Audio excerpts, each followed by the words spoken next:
Gospod Peter Srpčič, 25 let mestnega gledališča Ptuj, kako bi to na hitro opisali? Ja, od nekih otroških korakov do enega obdobja iskanja do tega, da je gledališče postalo eno najprodornejših v Sloveniji.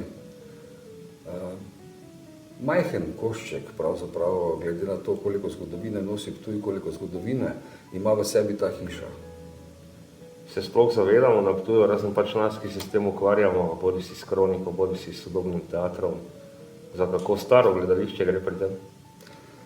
Marsikdo ne ve, da je to najstarejša gledališka hiša v Sloveniji, kjer že od 1786. leta je ves čas živo gledališče. In to, da ima takšno majhno mesto živo poklicno gledališče, je po svoje fenomen, po drugi strani pa nekaj povsem normalnega. Ker duh tega mesta je zmeraj bil toliko močan in izročilo je tako močno, da prav gotovo v tej hiši mora delovati gledališče. Jaz sem takrat pri pripravi kronike Šta teater petal definiral tudi, da je nekako nepisano pravilo bilo, da je teater praviloma stal zraven cerkve, tako da si obiskal mašo in potem si na odru videl, kaj bi naj tam se naučil, kako je to danes.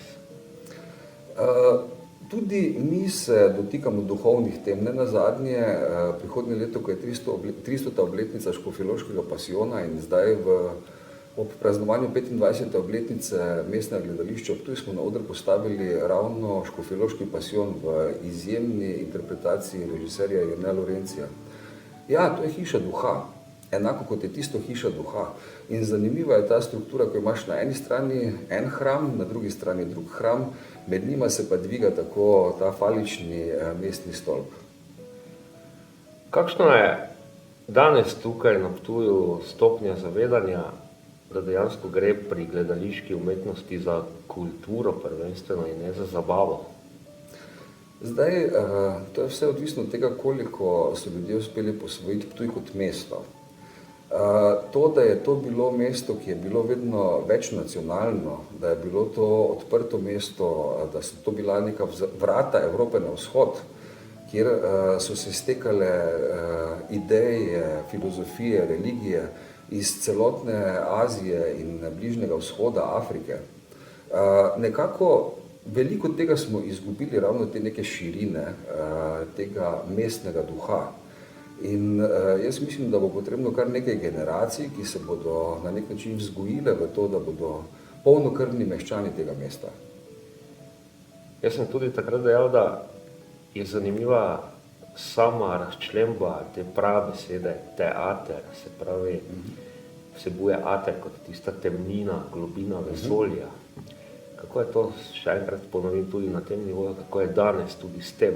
Ali dojemamo po 25 letih, torej že četrt stoletja, prostor kot prostor duhovnega razširjanja ali kot prostor sproščanja nekih naših frustracij, ki jih zunaj dobimo, potem pa tu pustimo? Res je, da je smeh tisti, ki ga ljudje mnogo raje pridejo pogledati v gledališče in da so te komedije praviloma bolj obiskane, ampak v gledališču se ravno zato ne pustimo temu zapeljati in ohranjamo z temi zahtevnejšimi predstavami en kar visok nivo tega samospraševanja, stika z neko aktualnostjo in tudi tega, da vrši to svojo duhovno funkcijo. Gledališče kaže svojemu času zrcalo, je rekel Shakespeare. In mi poskušamo vedno nagovoriti ta trenutek zdaj. Mu postaviti zrcalo, postaviti ta večnostna vprašanja, ker drugače res nismo drugega kot ena kvintesenca prahu. Eno izmed temeljnih poslanstev gledališča in dramatike nasploh je, da občinstvo in občestvo potem doseže katarzo. Kako doseči katarzo tu v MGP-ju? Dobro vprašanje, ne? Zato je pač nujno, da človek posodi svojo domišljijo, ker predstava namreč nastane v zavesti gledalca. To je imanentna matrica predstavljivega, ki se potem razbohoti v njegovi domišljiji in človek pravzaprav prizadene ali očisti samega sebe z svojimi lastnimi čustvi, z svojimi lastnimi predstavami. Zato pa je tudi ta prostor na nek način svet. In koliko globine nekdo potegne ven iz tega mitosa, koliko se prepozna, koliko se zgodi tu neka identifikacija in potem katarza, je seveda odvisno od tega, kako človek strukturira samega sebe. Torej lahko potegnemo iz zaključka tega najnega prvega dela pogovora, da je mestno gledališče Ptuj nepogrešljiva institucija za razvoj in tudi distribucijo identitete mesta Ptuj v lokalnem in tudi globalnem okolju. Ptuj ne more biti mesto, če nima take hiše. Vsako mesto ima svoje shodnice in to ne morejo biti zgolj nakupovalni centri. Gledališče je na nek način oko in skozi to oko zremo vase. Gledališče je tudi zahtevna mašinerija za pogon. Kako to deluje v MGP? Peter Brucker je rekel, človek gre skozi prazen prostor, drugega gleda, nič več ni potrebno in nič manj ni dovolj, da bi se zgodilo gledališče. Mi ga ženemo predvsem na meso, na igralca. Vseeno smo tehnično zelo dobro opremljeni, imamo več kot 100 reflektorjev.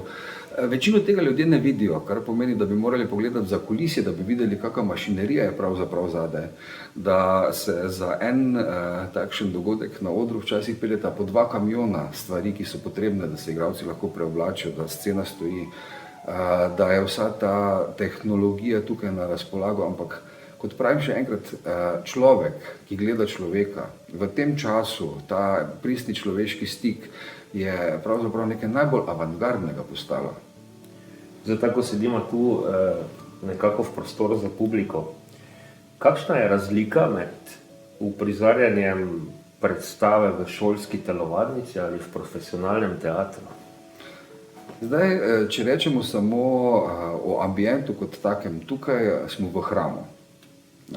Vseeno drži ta prostor neke gabarite, ki so jih postavili takrat v začetku, kar pomeni, je to ta italijanska škatla. Imamo prostor gledanja in prostor igre, ki sta identična po volumnu.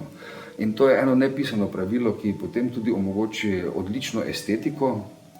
In tudi, ko človek vstopi v ta hram, če bi bil ta hram ohranjen v tisti podobi, kot jo dal recimo Rudolf Kloc, v tisti prenovi 1798. leta, bi imeli občutek, da smo stopili v hram.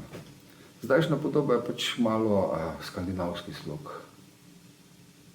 Kako nastaja produkcija v mestnem gledališču Ptuj? To so procesi, ki se začnejo že davno predno štartajo enkrat vaje, ker namreč iščejo se tiste teme, ki bodo na nek način rezonirale z tem časom in prostorom, ki bodo zadovoljile čim širši krog ljudi oziroma našle tisto točko, ki je v tem trenutku, v času in prostoru pomembna. Ne vem, pa če rečemo, da smo leta 2012 naredili predstavo o beguncih, da zdaj pripravljamo predstavo o koncu Evrope, da ves čas razmišljamo o stičnih točkah med zgodovino tega mesta in njegovo sedanjostjo. To vse so tiste neke istočnice, ki potem zaženejo projekt, potem pa se te male ekipe, ki jih zberemo tukaj, kar za nekaj časa posvetijo temu, da poskušajo oživiti, da poskušajo pronikniti v ta duh neke zgodbe. Jaz pravim, da se naš svet in tudi družba dejansko razvija po nekem modelu, rečemo temu, vodnih krogov, se pravi, kapla pade in potem se širi sinhrono navzven. In če se nahajamo tukaj dejansko v najstarejši gledališki stavbi v Sloveniji, ali je mestno gledališče Ptuj deležno ustreznega spoštovanja glede na dejstvo, kakšno preteklost in pomembnost ima? Mislim, tudi iz teh širših krogov ven. Najprej, ko se je začel nek ta vsebinski premik, so nas gledali, zdaj pa mislim, da smo že kot institucija spoštovani ne samo v Sloveniji, ampak tudi širše v tem srednjeevropskem prostoru, po celem Balkanu, tudi veliko širše, celo izven meja Evrope. In to ravno z tem, da to neko svojo svetovljansko držo oziroma neko svetovljansko razmišljanje, ko pravimo, da nič na svetu ni nepomembno za Ptuj. Da Ptuj je na nek način oko, skozi katerega vidiš ti cel svet. In ga lahko tudi razumeš, če ga ne gledaš iz neke točke zgolj sedanjega trenutka, ampak odpreš to tisočletno perspektivo in širino duha, ki se tukaj manifestira v tem okolju. Ja, zdaj, če smo že tu in da malo skočimo na eno malo širšo temo, jaz se tudi večkrat sprašujem, glede na to, da imamo mesto tisočletij, kaj je pa pred 1000 leti stalo tukaj, kjer danes stoji teater. Takrat so tudi znali nekako graditi na posebna mesta, da nimo čujemo, da je tukaj cerkev pa stolp. Ni to kar neko naključno mesto te stavbe. No, jaz sem prepričan, da je bil tukaj hram. Ja, kulturni hram že skozi tisočletja. Na tak ali onak način? Jaz bi rekel, da najbrž je lahko bil, glede na samo lokacijo, po moje, kakšen od teh hramov, tudi v rimskem času. Ne nazadnje so kasnejše religije vedno znova postavljale hrame na že obstoječe lokacije, če gledamo, da je cerkev tukaj. Tako zraven jaz bi rekel, da to bilo neko mesto, ki je bilo sveto že od nekdaj. Neka človeka, ki je dovzeten za te stvari, presune energija tega prostora. Kaj ti je ostalo v spominu iz tega 25-letnega obdobja, tudi iz časa, ko še nisi bil direktor tukaj? Na začetku prav gotovo to, da smo bili kot gledališče neke vrste pocestnica, ker smo delali, v bistvu teater se je začel v samem mestu, Ptuju, okrog po ambientih in nekako smo to ohranili. Kasneje pa prav gotovo to, da neko veselje vsakič znova, ko je prišel kdo nov od teh znanih, pomembnih gledaliških ljudi na Ptuj in mu je bil Ptuj všeč. In če pogledamo, da zdaj v teh 25 letih se je tukaj zvrstilo, pravzaprav ga ni velikega umetniškega ustvarjalca v Sloveniji, ki ne bi tukaj bil na Ptuju in ne bi povedal, kako ga se je Ptuj dotaknil.